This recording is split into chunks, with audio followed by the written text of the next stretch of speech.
Hey, this is Meridith Elliott Powell, and you know what time it is. It is time for Thrive, the show where we dive into the strategies, discuss the steps, everything that you need to know to turn all of this uncertainty into your greatest competitive advantage.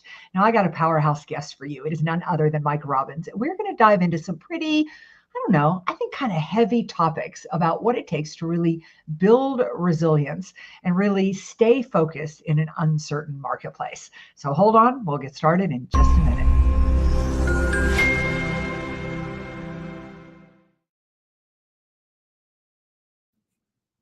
All right, Anna, Meridith Elliott Powell, welcome back to Thrive. So Mike, welcome to the show.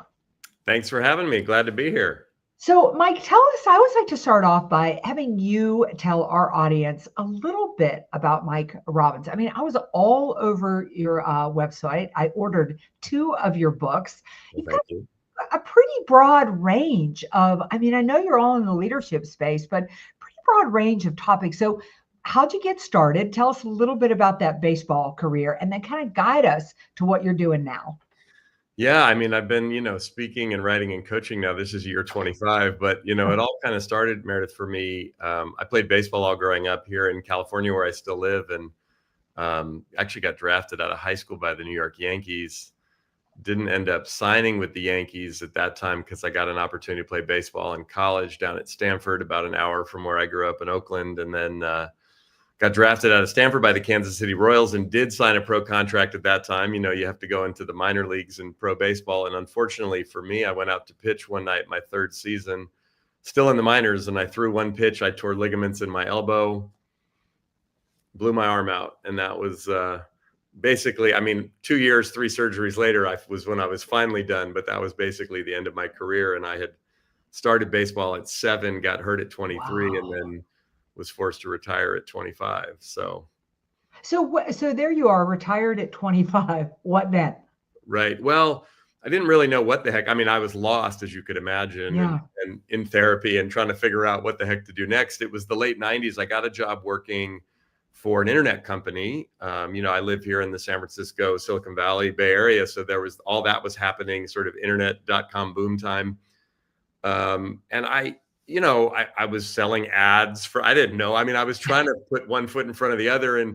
But what's interesting, this is ultimately what had me start my business, because I spent a couple years working for 2 different internet startups in the late 90s into 2000. And then the .com bubble burst and I ultimately lost my job. But what I had really noticed that fascinated me was, like, when I was playing baseball, it wasn't always the most talented people that were the most successful, and it wasn't always the most successful people that seemed the happiest. So that was interesting to me on an individual level. And then on a team level, it wasn't always the teams that had the most talented players that necessarily made the best teams. There were these other intangible things that I sort of erroneously in those days thought were related to sports. And then I got my first job, and then I'm out in the real world, and I realized, oh, this whole sort of mindset thing for individuals and chemistry or culture thing for teams, that's a human thing. That's not a sports thing. So when I lost my job, I had a mentor ask me, like, if you could do anything, what would you do? And I was like, well, I would start writing about these things and speaking about these things and trying to coach people. And he was like, okay, you should do that now. And I was like, is that a business? I'm 26 years old. I don't really even know. Can you make money? Like, anyway, but I started to, that's how I found the National Speakers Association, where you and I know each other from. And it's like, I started down that path of, like, I think I have something to share and say, even though I'm quite young. And I think there's some connection to this whole notion of, like, our mindset matters, how we relate to each other matters. And that's really what I've been studying for the last 25 years, is just individual and team performance, but looking at a lot of the sort of softer, intangible sides of those things and putting them into practice. So I'm curious, when you were quote unquote in sports, because I'm trying to think, like, now that I listen to you talk about this, and I really want to dive into this subject, because I don't do a lot of work in it, but it really is fascinating. It was so this week I was with a CEO who was had been in special ops in the military, and he was telling me a story about being in the foxhole with other soldiers who weren't in the direct line of fire, and they were scared to death. Right. And he was talking about it when he was in that foxhole to try to get them through the night. He kept trying to connect with them. Do you have a brother? Do you have a sister? Tell me about your hometown. And he was saying it was because I needed them to move to action.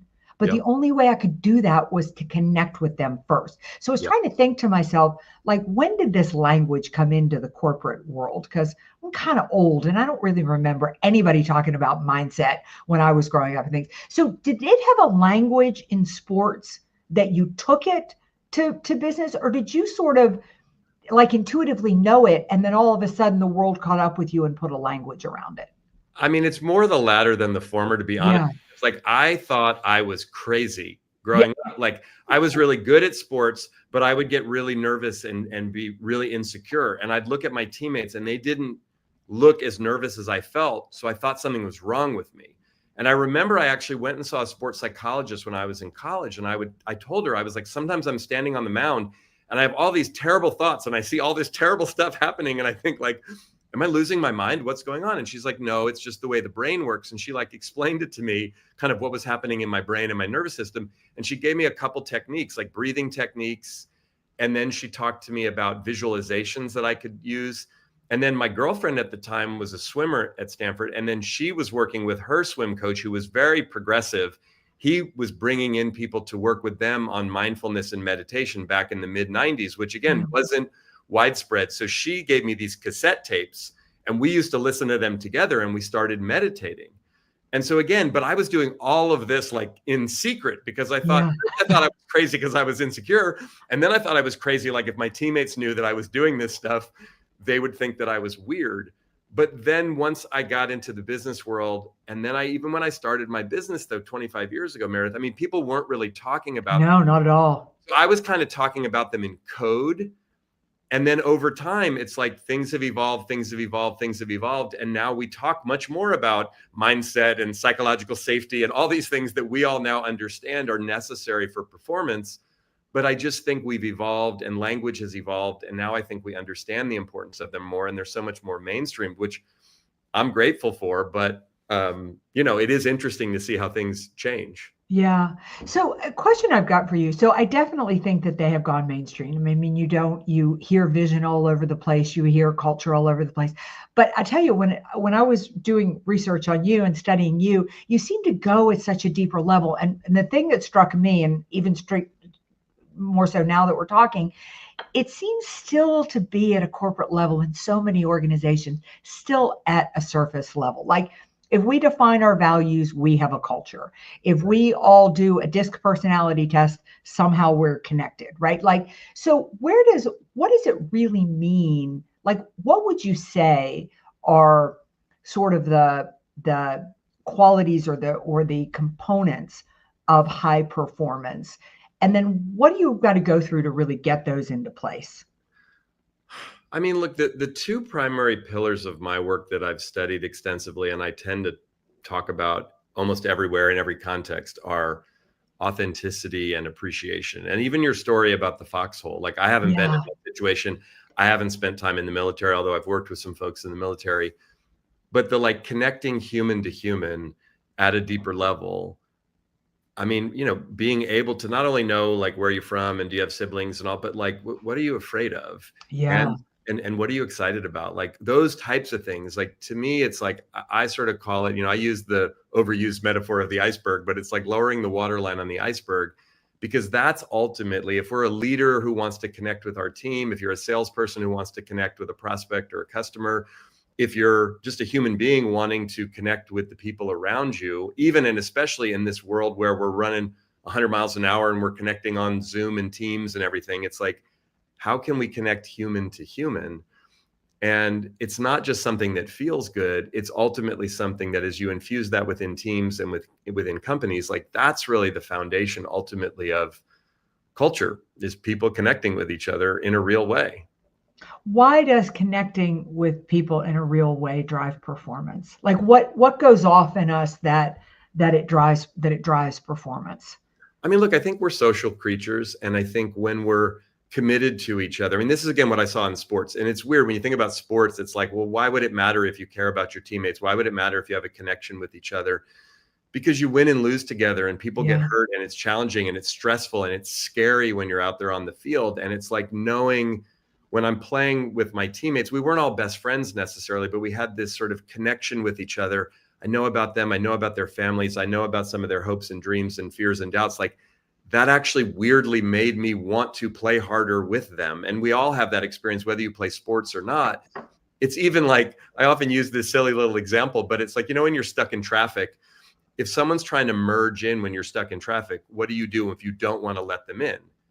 You don't look at them, right? Right.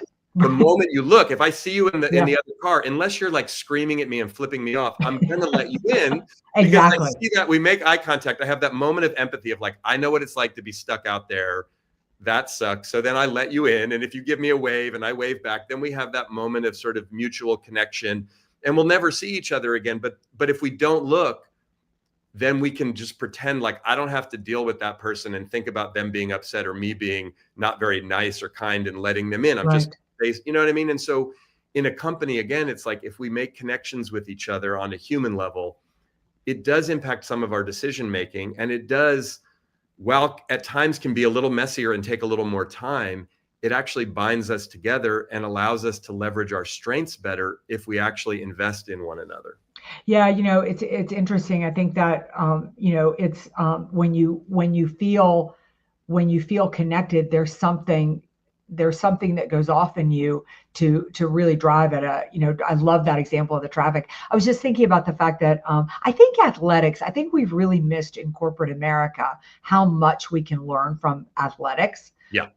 Because just the whole idea of working really, really hard, then taking the time to rest and to prioritize your own health, because you've got to be, this big contributor to the team. I think there's a lot we can learn there. But this past summer, I was playing tennis over at where I play tennis, and our coach over there used to coach the college team. And one of his students, who had graduated probably 3 or 4 years ago, decided to walk on with his partner as a doubles at Wimbledon. Whatever they did, they went in to qualify. They got a wild card. Wow. Well, they ended up winning the doubles championship at Wimbledon. But here's after speaking to you, here's why I think they did, was that every day I would go over to take a lesson or play, and we would get an update as to where he was doing, with Wimbledon. And he just kept getting through one. Well, when he got to the semifinals, every single member of his tennis team, no matter where they were on the world, including Tom, our coach, flew over to support him. Now, They hadn't been on the same tennis team in, probably 4 years since they all graduated. But I think there is something about that. They were so connected at that level. Yeah. That you just wonder if it pushed the adrenaline over the edge. I mean, I believe it. I'm still on a group chat with all my teammates from college, and we're all in our 50s now, and we played together when we were in our teens and early 20s. Like, there is something that, now we had a special group, but and if you listen to athletes, by the way, who retire, you ask them what they miss. They sometimes will say they miss the competition, the excitement, but usually it's they miss their teammates. Yeah. And so, one question that I often ask when I speak, it's or two back-to-back questions. I sort of say, how many of you have ever been a part of a team or leading a team where the talent on the team was good, but the team didn't perform very well together? And of course, everybody raises their hand. And then I say, on the flip side, though, how many of you have ever been a part of a team or leading a team where it's not like every single person on the team in and of themselves was a rock star, but something about the team just kind of worked and the team really performed? And again, almost everybody raises their hand. And I usually say, look, that's usually not as common, but it's often much more enjoyable. And the thing about it is, it really is, that's like more of an art than a science of like, how do you create that kind of culture? And that, to me, especially in today's world with all the uncertainty and all the stress and everything going on, like, that's really what differentiates great leaders from just good leaders, great teams from just good teams. And it's not a one size fits all thing, because we do have to tweak it. We have to adjust it to the team that we actually have, the company we're actually working in, the industry that we're in. And, it's both, I think, more challenging than ever these days and more important than ever. Well, let's go there. We are, filming this February 28th, 2025. And the uncertainty is, I think if I would have had to sit down and draw a map or a vision of what I thought the uncertainty, I don't think that I could have dreamt this up. Right.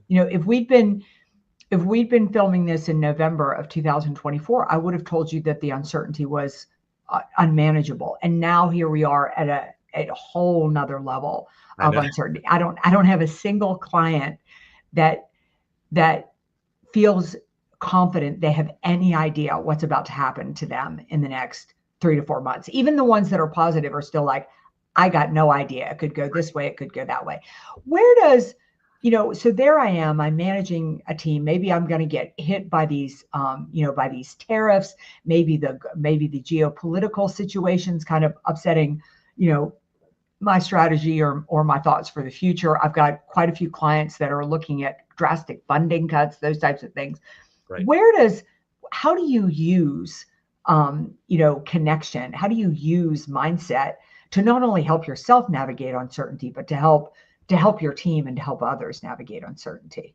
I mean, one thing is a little weird to think of in this context, but I'm glad you're bringing it up, because if you think about, here we are, we're almost exactly at 5 years from when COVID sort of took over. Oh, that's right. Yeah. And what's weird is, like, we're not in the pandemic, thankfully, anymore. Although some of what we're dealing with now, I still feel like is residual from all of the uncertainty of the last 5 years. But if you think of it, we were having this conversation 5 years ago, the thought of what we were about to go through in that next year or two, and especially even over these last 5 years, would be hard to fathom. And so what I've been saying to some of the leaders that I work with recently is, think back to the early days of COVID. Not that we want to go back there. And that was a very scary, very just bizarre time for all of us, because none of us had ever dealt with anything like that. Now, today, some of the stresses and challenges are very different, obviously, but similarly, it's kind of like we don't really know what next week and next month hold. So I've been reminding people, remember in those early days of COVID, all we could really do was show up, mostly on Zoom or whatever platform we were using, and try to be real about what was going on, what we knew, what we didn't know, and try to connect with our teams and just say, okay, here's what I know today. Like, I remember even saying to my own team, I'm out of the prediction business like a month or two into COVID, because I kept predicting what I thought was going to happen. And I realized, A, I had no idea. B, I was mostly wrong. And C, I was doing that because I was personally scared and trying to make some sense out of what didn't seem to make any sense. So I think if we remember that, like, we've been in times not even that long ago of significant uncertainty, and we did make it through, even though it was bumpy. So I really feel like showing up right now, being as present as we possibly can, listening and learning to people who are even smarter than we are about what they think might be happening. But the truth is, nobody really knows. I mean, even some of the smartest people I know, nobody really has any idea. So I think what we can do is, we know what's happening right now. We know the plan that we have for the year. We know the objectives that we have. We know the vision and the mission. It's like getting back to some of the basics of, what do we know for sure? And then can we just embrace this time of uncertainty with as much of a growth mindset as possible? And I like to think of growth mindset in a really simple way, that it's basically asking ourselves, whatever happens, why is this happening for me? Or why is this happening for us, right? It's a simple mindset shift, but it's like, instead of like, wait, what is this? Or this is terrible, or I don't like this, or, it's like Byron Katie says, when you argue with reality, you lose, but only 100% of the time. So if we can stop arguing with reality and just go, this is what it's like right now. Again, if we fast forward 6 months, there may be more uncertainty, there may be less, but it's not going to be the same as right now. Yeah. And we know we've gotten through things in the past. So again, I don't mean to minimize it, but I think there's some aspect of being able to embrace the uncertainty, not that we like it necessarily, but just understanding, like, that seems to be the nature of life and business right now. Yeah, it's interesting too. Like, I think a couple of things. Like, one of my, I get up every morning, do my meditation, and then I say a few things to myself. And one of the things I say to myself is that life happens for me, not to me. Yeah. And it is a simple reframe. And I can't tell you how many times I've been in a situation where something that my mind frames as bad, I lose a job, something like that. And I'll just say to myself, it's interesting. I wonder why this is happening for me.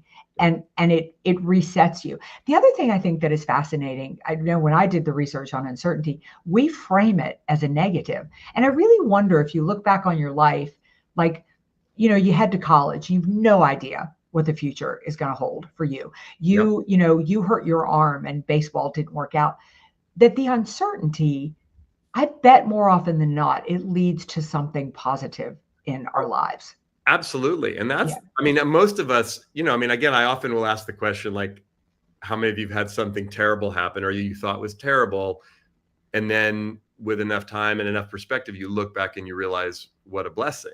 Yeah. And it's, it's hard in the moment. And again, this isn't about minimizing or Right. sugarcoating when painful things happen, because that's, we don't want to go into that sort of toxic positivity thing.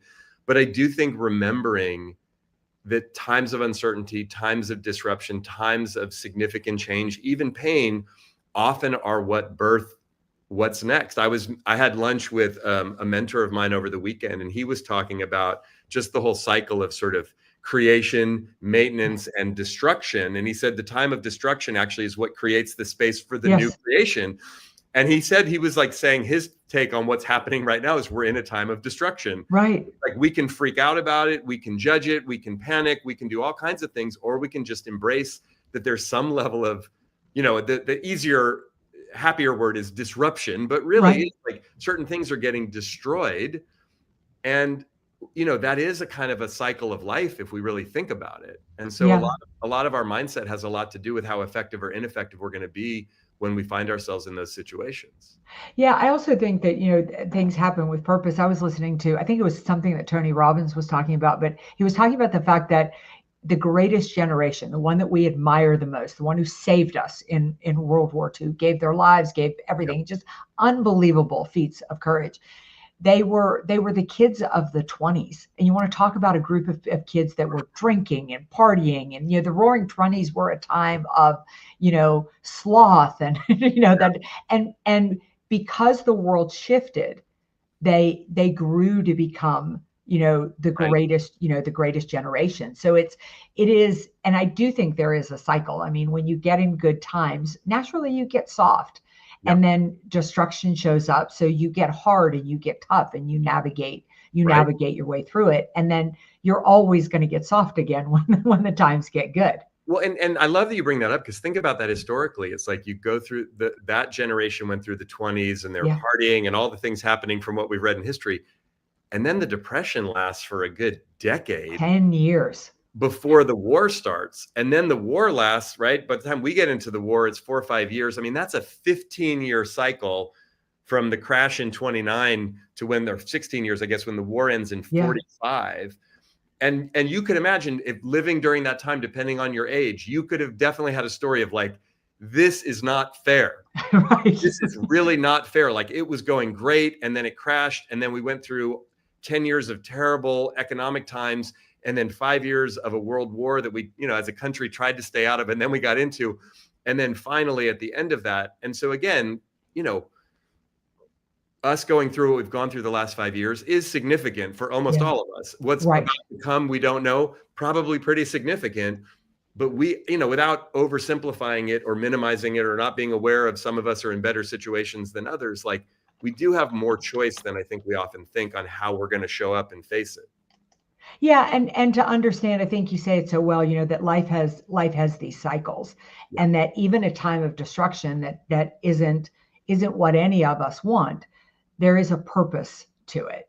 And from that, I think we've talked about, we talked about history, we've talked about sports, but nature is also great. There's nothing like a fire to create an incredible incredible rebirth and incredible growth that would never happen if the fire did not occur.